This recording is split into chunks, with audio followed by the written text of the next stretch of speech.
فرنگی کو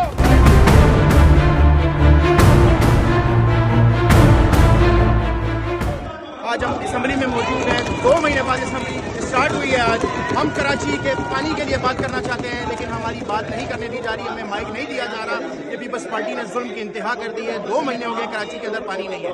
سردیوں کے اندر یہ حال ہے تو گرمیوں میں کیا حال ہے؟ تحریک انصاف آج اپنا احتجاج ریکارڈ کروا رہی ہے کہ کراچی کو پانی دو، نہیں تو ہم یہ اجلاس نہیں چلیں گے۔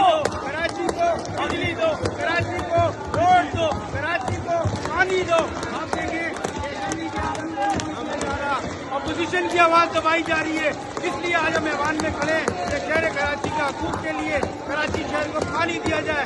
یہ ظالم حکمران بیٹھے ہوئے جو کراچی میں اپوزیشن کو بولنے نہیں دیتے، انشاءاللہ ہم اسی طریقے سے کراچی کا مقدمہ لڑتے رہیں گے۔